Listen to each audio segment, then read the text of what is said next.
Students, सो मैं बता चुका हूँ आपको क्वांटाइजेशन ऑफ एनर्जी और क्वांटाइजेशन ऑफ एंगुलर मोमेंटम के बारे में। और आज जो मैं टॉपिक आपको बताने वाला हूँ वो भी एक इम्पोर्टेंट टॉपिक है और जिसकी हम बात करने वाले हैं बॉहर radius.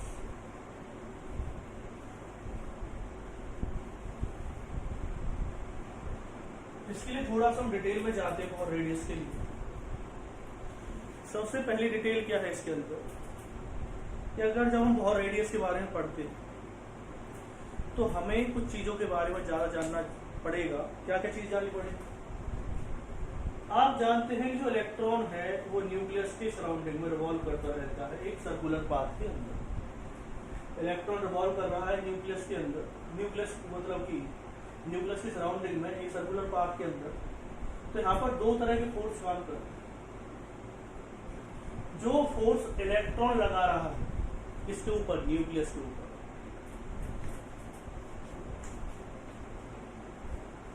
the force which works on the nucleus by the electron, the force which works on the nucleus by the electron, it is called as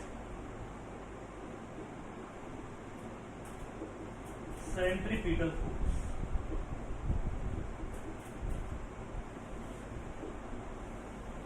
The force which works on the nucleus by the electron is called as the centripetal force। यानी कि जो electron लगा रहा है किसके ऊपर, nucleus के ऊपर, तो उसे क्या कहेंगे आप, सेंट्रीपिटल फोर्स कहेंगे। और दूसरा क्या है, the force which works on the electron by the nucleus, it is called as centripetal force। यानी हम ये तो नहीं कह सकते भाई ये सेंट्रीपिटल मतलब इसी के लिए डिफाइन रहेगा, लेकिन देखो अगर न्यूक्लियस इसके ऊपर इलेक्ट्रॉन मतलब फोर्स लगा रहा है इलेक्ट्रॉन के ऊपर, तो कहने का मतलब क्या है, इसमें टू टाइप के फोर्स काम कर रहे हैं। टू टाइप ऑफ फोर्स की हम बात करेंगे। हम टू टाइप ऑफ फोर्सेस की बात क्यों कर रहे हैं, देखो इसके रीजन मैं एक एग्जांपल लेकर के आपको बताता हूं कि अगर आपने देखा हो कि दूध वगैरह लेने के लिए जब हम जाते हैं तो एक डोलची वगैरह होती है जिसे बन्नी भी कहते हैं, जो कंटेनर होता है, अगर हम उसे घुमाएं, जिसको दूध लेकर के आए उसे अगर हम घुमाते इस तरह से, तो जब आप घुमाएंगे तो घुमाने के बाद क्या कंडीशन सामने है, तो घुमाने वाली कंडीशन आ रही है कि एक फोर्स, तो अगर मान के चला जाए सिर्फ उसके अंदर एक फोर्स लग रहा है, यानी कि जो न्यूक्लियस वो इलेक्ट्रॉन है वो न्यूक्लियस न्यूक्लियस इलेक्ट्रॉन की तरफ फोर्स लगा है, वही न्यूक्लियस के ऊपर पॉजिटिव चार्ज, इलेक्ट्रॉन के ऊपर कैसे चार्ज नेगेटिव, तो इससे बाइंड हो रहा है। और कौन फोर्स लगा रहा है इसकी तरफ, सिर्फ कौन फोर्स लगा रहा है, न्यूक्लियस फोर्स लगा रहा है। तो इससे एक नुकसान क्या होगा, अगर हम एक तरह की फोर्स की बात करें तो न्यूक्लियस कहीं ना कहीं इलेक्ट्रॉन को अपनी तरफ अट्रैक्ट कर लेगा, तो जब अट्रैक्ट करेगा तो इलेक्ट्रॉन क्या हो जाएगा, न्यूक्लियस के अंदर फॉल्स हो जाना चाहिए, लेकिन ऐसा तो होता ही नहीं। फिर क्या रीजन है ऐसा कि कौन सा एक और फोर्स, तो एक बात मैं बता देता हूं आपको। जब आप किसी भी, अगर आप ये मान चले कोई पत्थर को हम डोरी से बांध कर घुमाते, तो अगर सिर्फ हमारा हाथ उसकी तरफ अट्रैक्टिव फोर्स लगाता तो वो पत्थर हमारे हाथ में आकर के लगेगा। लेकिन आपने देखा होगा जब हम उसे घुमाते हैं तो पत्थर घूमता रहता है, वो हमारे हाथ में नहीं लगता। तो यहाँ पे दो तरह के फोर्स काम कर रहे हैं। एक तो पत्थर लगा रहा है किसकी तरफ, न्यूक्लियस की तरफ, और एक न्यूक्लियस लगा रहा है किसकी तरफ, पत्थर की तरफ। तो दोनों का फोर्स क्या है, इक्वल है। अगर एक का भी फोर्स कम या ज्यादा हो गया, यानी कि अगर न्यूक्लियस का जो अट्रैक्टिव फोर्स है वो क्या हो जाएगा, ज्यादा हो जाएगा, न्यूक्लियस का जो अट्रैक्टिव फोर्स है वो इलेक्ट्रॉन की तरफ ज्यादा हो जाएगा। यानी कि जो कौन सा फोर्स मैंने बताया आपको, न्यूक्लियस अगर जो फोर्स लगा रहा है, अच्छे से सेंट्रीफ्यूगल फोर्स कहते हैं। जो सेंट्रीफ्यूगल फोर्स लगा रहा है कौन, न्यूक्लियस इलेक्ट्रॉन की तरफ, अगर वो ज्यादा हो जाए, और सेंट्रीपिटल क्या रह जाएगा, तो कहीं ना कहीं इलेक्ट्रॉन किसी तरफ भागा आएगा, न्यूक्लियस की तरफ। और अगर कहा हो जाएगा इलेक्ट्रॉन जो फोर्स लगा रहा है न्यूक्लियस की तरफ, वो क्या हो जाएगा, अगर ज्यादा हो जाए तो सीधी सी बात है इलेक्ट्रॉन कहाँ चला जाएगा, न्यूक्लियस से दूर चला जाएगा। तो दोनों ही कंडीशन की अगर मैं बात करता हूं तो दोनों ही कंडीशन ऑफ फोर्स क्या होना चाहिए, इक्वल होना चाहिए। जो फोर्स इलेक्ट्रॉन न्यूक्लियस के ऊपर लगा रहा है उसे क्या कहेंगे आप, उसे नाम देंगे आप सेंट्रीपिटल फोर्स, और जो न्यूक्लियस इलेक्ट्रॉन के ऊपर लगा रहा है उसे क्या कहेंगे हम, सेंट्रीफ्यूगल फोर्स। तो उसे नोट डाउन कीजिए।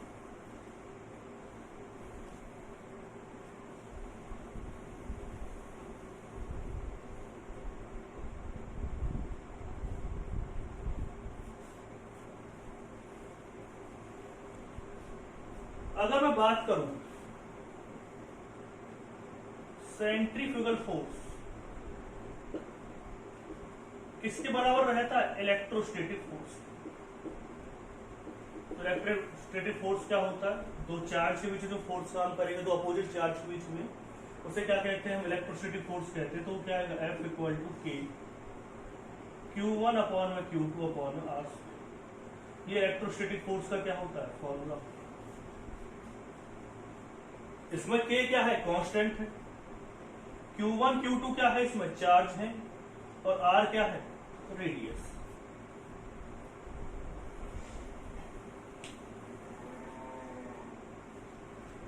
तो देखिए इसमें सबसे पहले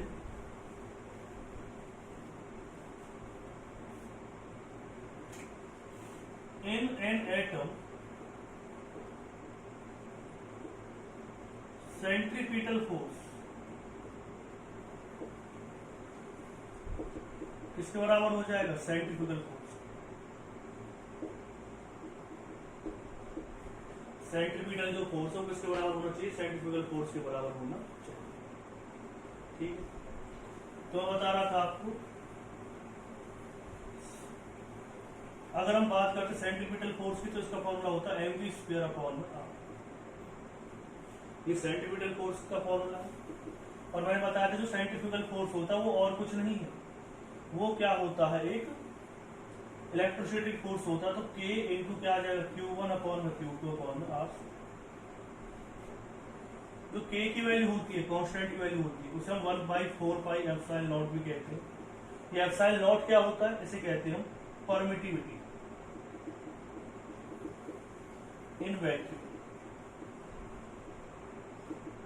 फिर क्या आएगा, इसका वो क्या होती है वैल्यू, 9 इंटू 10 की पावर 9। जो इसकी वैल्यू होती है वो कितनी होती है, 9 इंटू 10 की power 9 newton metre square coulomb -2। ये इसकी यूनिट है। mv स्क्वायर अपॉन में क्या आएगा, r के Q1 क्या होगा इसमें, इलेक्ट्रॉन के ऊपर चार्ज, क्योंकि यहाँ पे इलेक्ट्रॉन की बात हो रही है। Q2 क्या मान लिया आपने, जितना चार्ज इस न्यूक्लियस के ऊपर है। तो न्यूक्लियस के अंदर क्या होता है, किस वजह से चार्ज होता है, प्रोटॉन की वजह से। जेड क्या बताएगा हमारे कि इसके अंदर कितने प्रोटॉन्स प्रेजेंट है। आप कहेंगे सर कि इसमें तो इलेक्ट्रॉन भी क्या होते हैं, प्रोटॉन बराबर होते हैं, आपने बताया था। फिर हमने जेड ई क्यों नहीं लिए, हमने खाली एक ही इलेक्ट्रॉन के लिए क्यों लिया। तो मैंने आपको पहले बता दिया जो बोहर मॉडल ऑफ एटम है सिर्फ वो यूनि इलेक्ट्रॉन सिस्टम के लिए ही एप्लीकेबल होता है। अपॉन में क्या आ जाएगा, आर स्क्वायर। आर से आर क्या हो जाएगा, कैंसिल। तो आप इसे नोट डाउन कीजिए।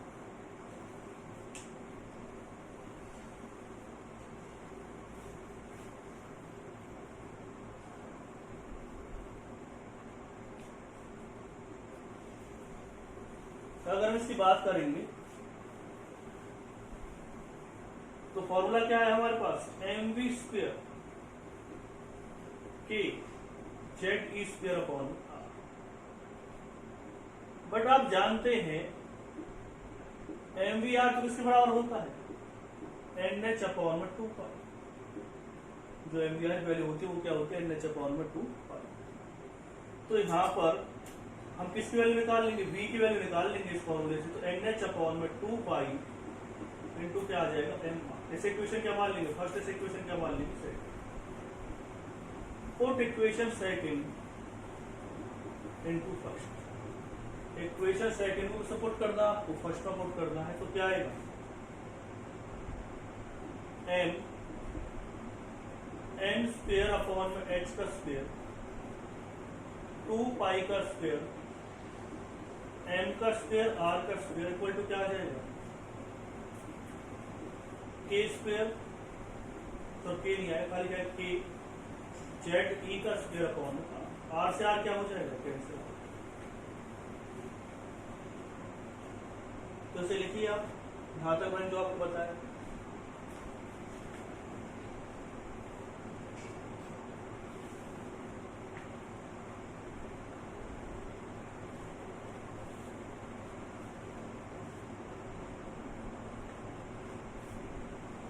तो अब पता चल गया होगा मैंने सेकंड की वैल्यू को सपोर्ट कर दी फर्स्ट में, तो क्या वैल्यू आएगी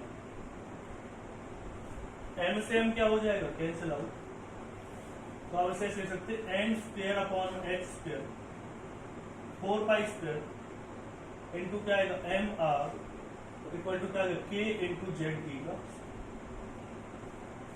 हमें किसकी वैल्यू निकालनी, आर की वैल्यू निकालनी है, रेडियस की वैल्यू निकालनी। कैसे निकालेंगे, कुछ नहीं, आप क्या करेंगे N square upon H square 4 pi square into क्या आएगा एम इक्वल टू क्या आ जाएगा इंटू क्या आ जाएगा के इंटू जेड ई का इक्वल टू क्या लिख सकते हैं आप इसे हाँ। तो ये इक्वेशन डिवाइड में चली जाएगी, नहीं कहां चली जाएगी मल्टीप्लाई। तो अगर हम वैल्यू रखते हैं एम क्या है इसमें mass of electron 9.1 into 10⁻31 kg, H क्या है Planck constant 6.26 into 10⁻34 joule second,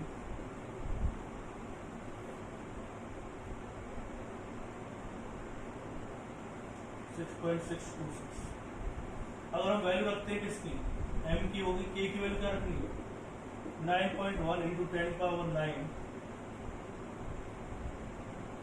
फिर क्या आएगा मीटर स्क्वेयर और क्या आ जाएगा कूलम -2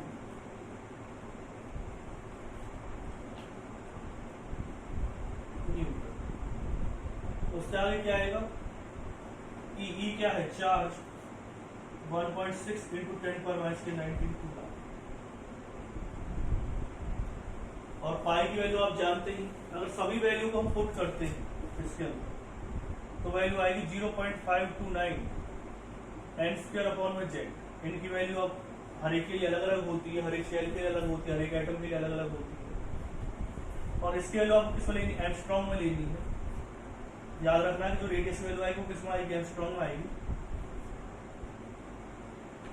तो क्या लिख सकते हैं आप इसे, जब आप इन सभी वैल्यू को पुट करेंगे तो हमारे पास जो वैल्यू आ जाएगी वो ये आएगी।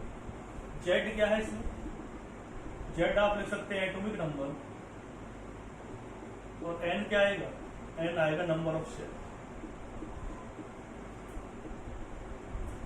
1 एंगस्ट्रॉम बराबर होता है 10⁻10 मीटर। तो इसे नोट डाउन कीजिए जल्दी जल्दी।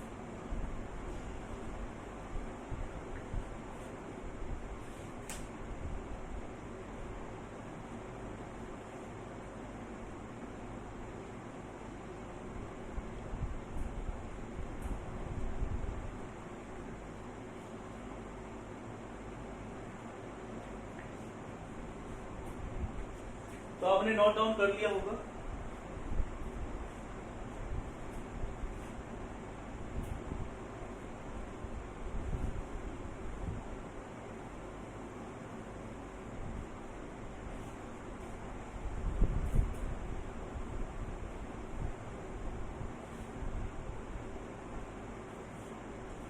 तो इसकी वैल्यू की हमें आगे भी जरूरत पड़ेगी, तो मैं लिख लेता हूं इसे। जो रेडियस की वैल्यू है वो कितनी आएगी N square H square 4 pi square M into K into Z T का, ये वैल्यू आई है हमारे पास रेडियस। तो इसकी हमें जरूरत पड़ेगी तो मैंने इसे एक साथ ही लिख लिया। इसे हम नोट डाउन कर लें, इस फॉर्मूले की हमें बार बार जरूरत पड़ने वाली है।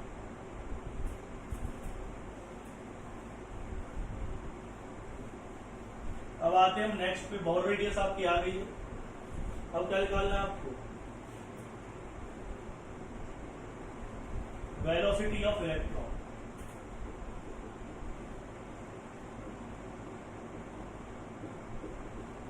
इन डिफरेंट सेल्स,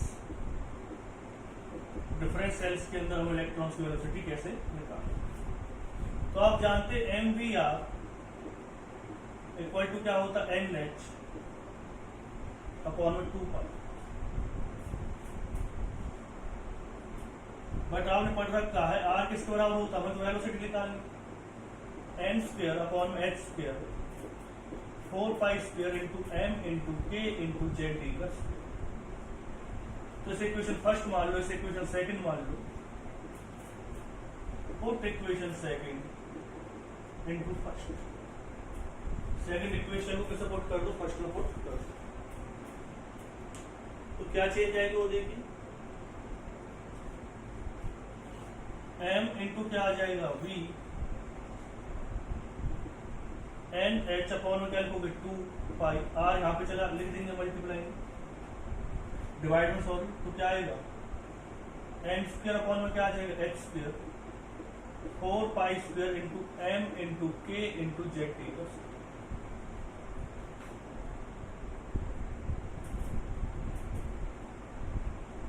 ये कितना आ जाएगा 2 पाई आ गया, एन से एन क्या हो जाएगा कैंसिल आउट, एच से एच क्या हो जाएगा कैंसिल आउट, एम से एम क्या हो जाएगा कैंसिल आउट।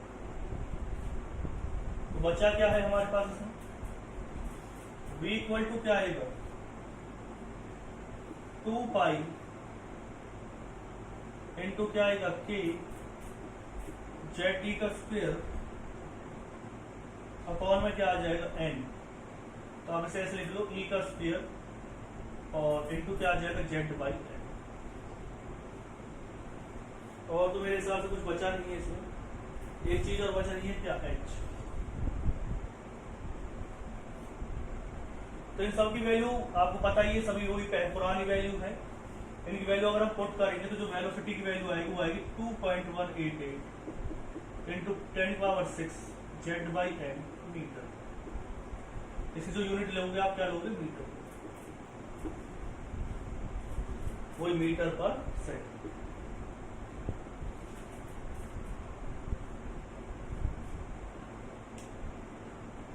नोट डाउन कीजिए इसे।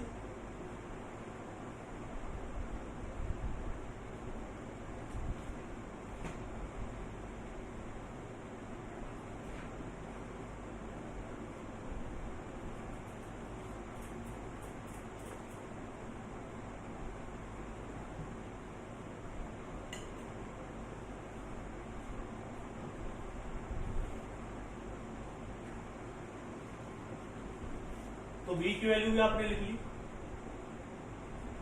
v की वैल्यू भी आपको बहुत नोट डाउन कर लेनी, इसकी हमें जरूरत पड़ेगी। अब हम इसके नेक्स्ट टॉपिक पे आते हैं, रिवॉल्यूशन हमें पढ़नी है कि कितने रिवॉल्व करेगा कोई भी इलेक्ट्रॉन, फ्रीक्वेंसी ऑफ रिवॉल्यूशन के बारे में पढ़ेंगे।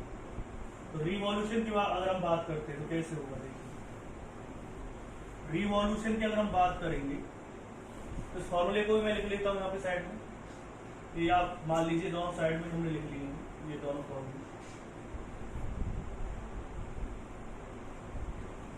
तो आते हैं हम नेक्स्ट किस पे, frequency of revolution.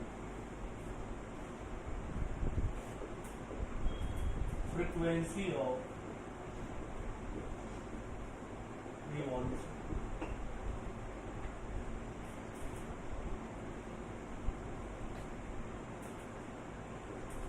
it is the number of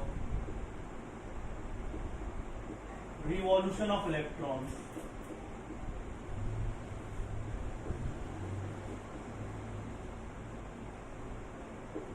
in per second। कितनी बार जो इलेक्ट्रॉन रिवॉल्व कर पाता है अराउंड द न्यूक्लियस इन पर सेकंड, तो उसे आप क्या कहेंगे, आप फ्रीक्वेंसी ऑफ रिवॉल्यूशन कहेंगे। इसका फॉर्मूला क्या होता है फ्रीक्वेंसी का, v अपॉन 2 पाई r। v क्या है इसमें, वेलोसिटी, आर क्या है रेडियस। तो जो रेडियस की और वेलोसिटी की आपने फॉर्मूले पढ़े थे वही आपको सब पुट आउट करनी है। तो कैसे देखोगे, ये क्या फ्रीक्वेंसी एफ से रिप्रेजेंट करती है मैंने, आप चाहे तो न्यू से रिप्रेजेंट कर सकते हैं, तो न्यू से कर देते हैं रिप्रेजेंट। v की वैल्यू क्या है 2 pi into K into E का square into Z by N into H.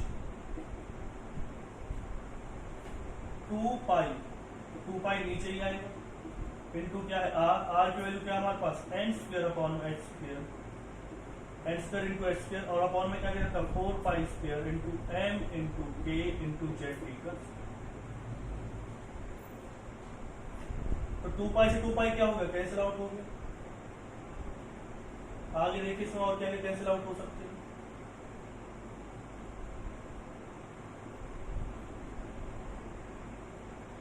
और तो मेरे हिसाब से कोई चीज इसमें कैंसिल आउट नहीं होगी, तो क्या लिखेंगे आपसे के इंटू ई स्क्वायर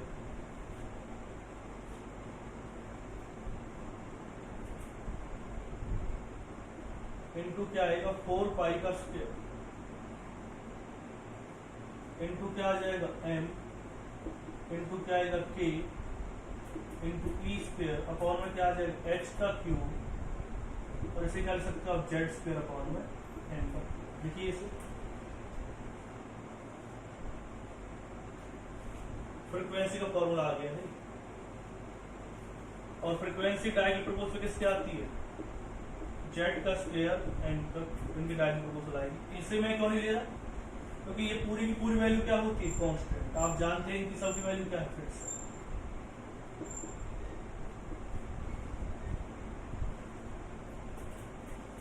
लिखिए इसे जल्दी से।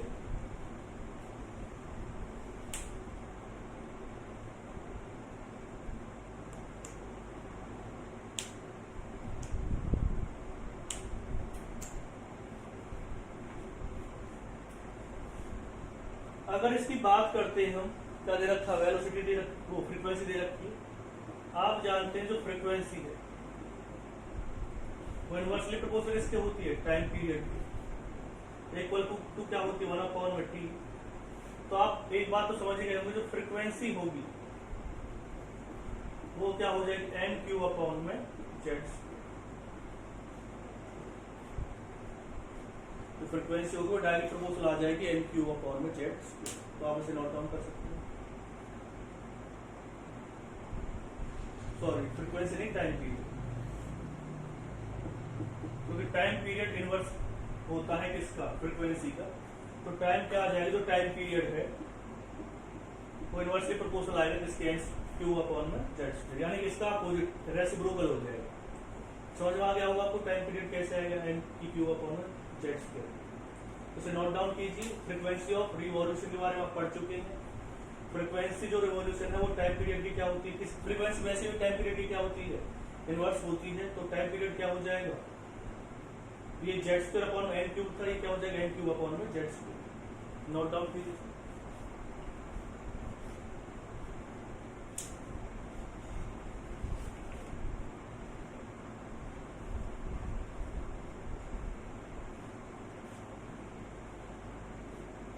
अब आते हैं एनर्जी पे।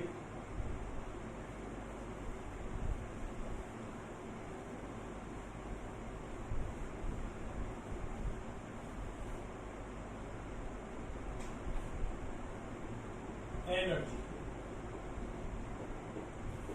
ऑफ डिफरेंट शेड, इनकी हमें अभी जरूरत पड़ेगी, तो और सबको तो रब कर देते, रेडियस और जो वेलोसिटी उसकी हम बार बार जरूरत पड़ेगी। तो देखिए एनर्जी ऑफ डिफरेंट शेल। तो सबसे पहले अगर हम बात करते हैं कि किस तरह से आप क्या निकालेंगे, सिंपल तरीका है कि किस तरह से हमें क्या निकाली एनर्जी निकाली। तो एनर्जी की सबसे पहले बात करते हैं काइनेटिक एनर्जी। तो काइनेटिक एनर्जी के बारे में आप पढ़ भी चुके हैं। तो काइनेटिक एनर्जी क्या होती है, हाफ mv स्क्वायर। ये आप जानते हैं काइनेटिक एनर्जी किसके बराबर होती है, तो हमारा टारगेट रहेगा mv स्क्वायर की वैल्यू निकालने का। देखो हाफ तो हाफ ही कांस्टेंट, mv स्क्वायर की वैल्यू आ जाए तो काइनेटिक एनर्जी की वैल्यू आप निकाल लेंगे।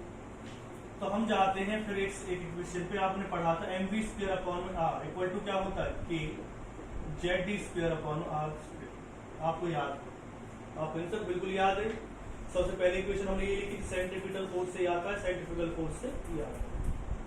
फिर आप क्या पढ़ सकते हैं कि mv स्क्वायर इक्वल टू क्या होता है, mv स्क्वायर इक्वल टू क्या हो सकता है k z square upon r। ठीक है, इसे इक्वेशन क्या मान लो आप, सेकंड। इसे इक्वेशन क्या मान लो, फर्स्ट। और इक्वेशन सेकंड इनटू फर्स्ट, तो क्या आएगा mv half mv square equal to किसके आ जाएगी, तो काइनेटिक एनर्जी बराबर होता है। और हम mv स्क्वायर की वैल्यू सपोर्ट करते हैं तो क्या आएगा 1/2 k z स्क्वायर अपॉन। तो आपको पता चल गया है कि काइनेटिक एनर्जी का फॉर्मूला क्या होता है। तो काइनेटिक एनर्जी क्या होती है, half k z square upon.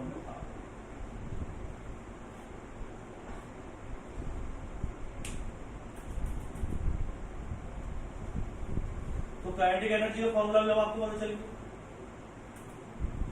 अब एक चीज जो हमारे लिए सबसे ज्यादा इंपोर्टेंट है, जो टोटल एनर्जी है, मतलब किसकी बात करनी है, टोटल एनर्जी की बात करनी है। तो टोटल जो एनर्जी होती है वो किसके बराबर होती है, काइनेटिक एनर्जी साथ में क्या आएगी, पोटेंशियल एनर्जी। पोटेंशियल एनर्जी अगर हमें पता चल जाए तो हम टोटल एनर्जी निकाल सकते हैं। देखो इसको,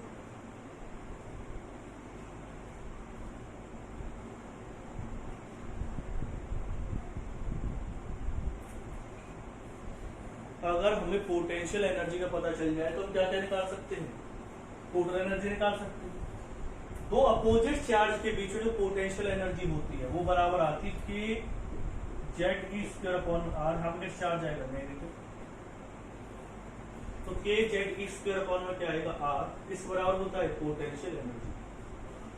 ठीक, तो इसे इक्वेशन क्या मानेंगे हम, थर्ड। इसे इक्वेशन क्या मानेंगे, फोर्थ, या ऐसे मान लीजिए आप इसे फोर्थ मानिए, इसे फिफ्थ मानिए, इसे थर्ड मानिए।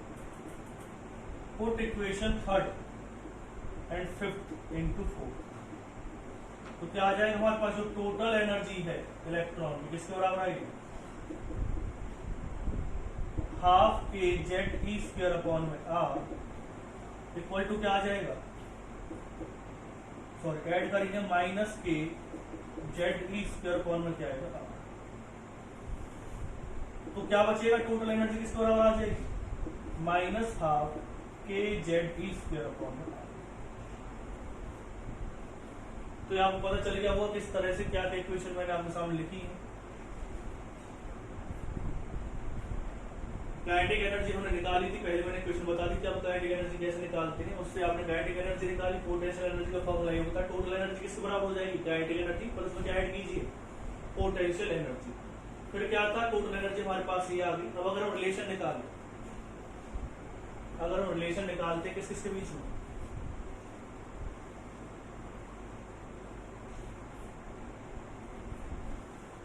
Relation between kinetic energy, potential energy and total energy, तो आप देखेंगे जो टोटल एनर्जी होती है, टोटल एनर्जी क्या होती है, माइनस ऑफ काइनेटिक एनर्जी। आप पहले से बिल्कुल सही कह रहे हो, आप टोटल एनर्जी और काइनेटिक एनर्जी में क्या वो है, काइनेटिक एनर्जी और जो टोटल एनर्जी सिर्फ माइनस का ही क्या आ रहा है, डिफरेंस आ रहा है। दूसरा क्या है, जो टोटल एनर्जी होती है वो पोटेंशियल एनर्जी का क्या होती है, डबल। जो काइनेटिक एनर्जी होती है वो डबल होती है किसका, पोटेंशियल, सॉरी हाफ होती है पोटेंशियल एनर्जी।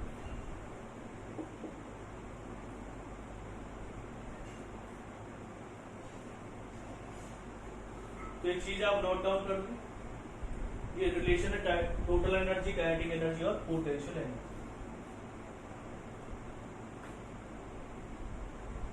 कर लेंगे ना बस नोट डाउन। अब निकालते हैं टोटल एनर्जी का एक और फॉर्मूला है।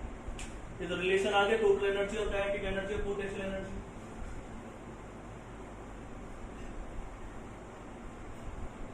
तो देखो टोटल एनर्जी आपने क्या पढ़ी, -1/2 k into Z T square upon में क्या आ जाएगा आर। लेकिन अगर हम इसको आर की वैल्यू पुट कर दें तो हमारे पास क्या आ सकता है, एक नया फॉर्मूला आ सकता है। तो टोटल जो एनर्जी है वो क्या आ जाएगी, 1/2 k into Z T square. R की जगह पे क्या रख दिया आपने, आर की जगह पे रखा आपने M square H square 4 pi square M into K into Z T का। आपने इसमें आर की वैल्यू पुट कर दी। जब आर की वैल्यू आप ऐसे पुट करेंगे, अब मैं लिख देता हूं पुट वैल्यू ऑफ आर। तो टोटल एनर्जी किसके बराबर आ जाएगी, -1/2 के का स्क्वायर इंटू ई की 4 इंटू क्या आएगा 4 पाई स्क्वायर इंटू क्या आ जाएगा m, और क्या बच गया इसमें, नीचे क्या बचेगा h स्क्वायर इंटू क्या लिख सकते हो आप जेड स्क्वायर अपॉन m का। जो टोटल एनर्जी होती है वो होती है -13.6 Z square upon m square electron volt पर एटम, अगर आप इलेक्ट्रॉन वोल्ट में निकालते हैं। और अगर आप इसमें निकालते 2.188 into 10⁻⁻80 Z square upon N square, ये क्या आ जाएगी जूल पर।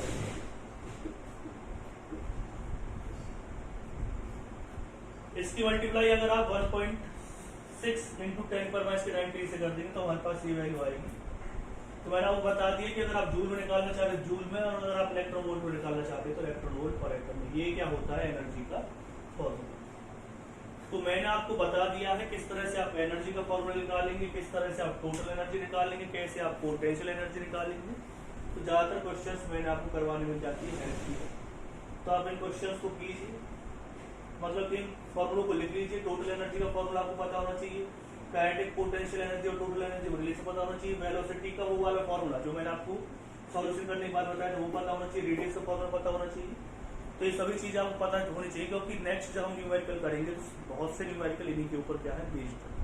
तो आप इन को अच्छी तरह से क्या कर लें, नोट डाउन कर ले, फॉर्मूलों को अच्छी तरह से लिख लें। और बहुत सारे फॉर्मूले इसमें आए हैं और बहुत सारे फॉर्मूले इसमें आएंगे।